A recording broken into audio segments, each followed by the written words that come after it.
ចាដំណឹងពីខេត្តរតនគិរីក្រុមការងារគណៈបក្សប្រជាជាតិប្រចាំខេត្តនេះរួមទាំងសមាជិកសហគមន៍ជនជាតិដើមភាគតិចភូមិឡំស្រុកអូយ៉ាដាវអះអាងថា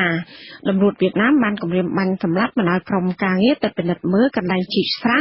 នៅតំបន់ព្រំដែនហាមឃាត់ដោយសំអាងថាគឺជាទឹកដីរបស់វៀតណាមចំណែកមន្ត្រីសិទ្ធិមនុស្សអំពាវនាវឲ្យសមត្ថកិច្ចការពារព្រំដែនយកចិត្តទុកដាក់ត្រួតពិនិត្យតំបន់មានចំនួននោះចាលោករដ្ឋាភិបាលរាយការណ៍បញ្ហានេះ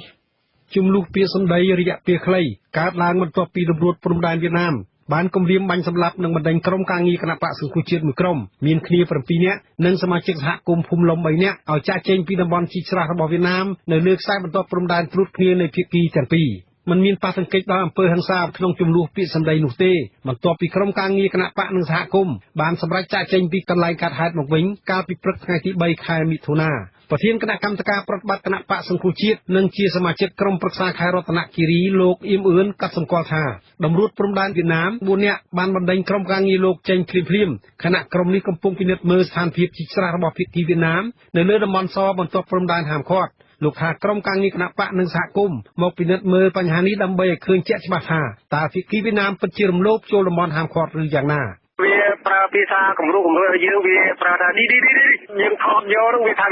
វាយទាំងកាមេរ៉ាវាយទាំងមនុស្សយួនហ្មងយួនខ្ញុំថតបានណាយួន4នាក់យួនពាក់មួកគោបឯកសន្តានតាគៀនហ្មងឈរនៅម្ដុំកន្លែងវាជីកខ្លាំងហ្មងដូចគ្នានេះដែរសមាជិកសហគមន៍ជនជាតិចារាយរស់នៅភូមិឡុំស្រុកអូយ៉ាដាវលោកសេវស្វីងអះអាងដែរថាតម្រួតព្រំដែនមួយរូបចូលមកដណ្ដើមកាមេរ៉ាថតរូបពីលោកព្រមទាំងគម្រាមបាញ់សម្លាប់ប្រសិនពួកលោកមិនចាក់ចែងពីទីនោះលោកបន្តថាតំបន់ដែលពលរដ្ឋវៀតណាមជីកស្រះគឺជាចំការពលរដ្ឋជនជាតិដើមភូមិឡុំកັບឆ្ការដាំដំណាំតាំងពីឆ្នាំ1975ក៏ប៉ុន្តែភាគីវៀតណាមជាបន្តបន្ទាប់បានបណ្ដេញពលរដ្ឋខ្មែរចេញពីតំបន់នោះដោយសំអាងថាដីតំបន់នោះជារបស់វៀតណាមពួកគាត់គម្រាមស្លាប់ពួកយើងទៅពេលនេះហ្នឹងបាទគាត់ចង់ចាប់ទូរស័ព្ទខ្ញុំកាមេរ៉ាខ្ញុំហ្នឹងខ្ញុំថតហ្នឹងគាត់រត់មកចាប់បងចាប់ជំរុញទៅវិញហ្នឹងបានវិញមិនឃើញមានតម្រួតព្រំដែនខ្មែរចូលជើងនៅតំបន់ជីកស្រះនោះហើយចូលមកអន្តរាគមន៍ចំនួននោះទេក៏ប៉ុន្តែមន្ត្រីសម្រួលការពារព្រំដែនខ្មែរនៅតំបន់នោះអះអាងថាតំបន់មានចំនួនស្ថិតនៅចន្លោះបង្គោលព្រំដែនលេខ31ដល់បង្គោលលេខ39ដែលស្ថិតក្នុងតំបន់ប្រទីងប្រទង់រវាងភាគីទាំងពីរមិនទាន់ឯកភាពរបស់បង្គោលព្រំដែននៅឡើយ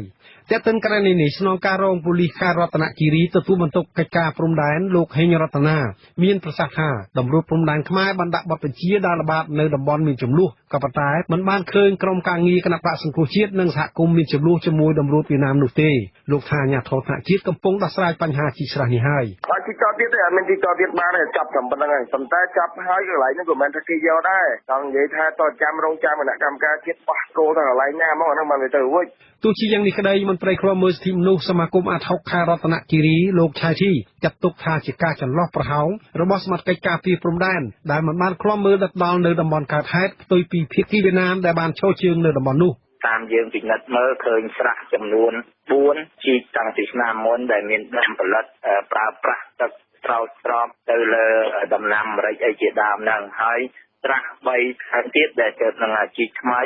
ការជីកស្រះនេះគឺប្រើដោយគ្រឿងចាក់ធនធំហើយសមត្ថកិច្ចយើងនៅប្រចាំការព្រំដែនបែរជាមិនដឹងមិនលឺនេះជាការប្រហែសដ៏ធំធ្ងន់ធ្ងរអ្នកនាំពាក្យនឹងជាអភិបាលរងខេត្តរតនគិរីលោកញ៉ាំសំអឿនមានប្រសាសន៍បញ្ជាក់ថាគណៈប្រភូថ្នាក់ខេត្តនិងថ្នាក់ក្រសួងបានចុះទៅពិនិត្យកន្លែងមានចំនួននោះហើយលោកថាអាជ្ញាធរខ្មែរនឹងស្នើភាគីវៀតណាមលុបស្រះនោះវិញខ្ញុំរដ្ឋាភិបាលវិទ្យុអាស៊ីសេរីរាយការណ៍ពីខេត្តរតនគិរី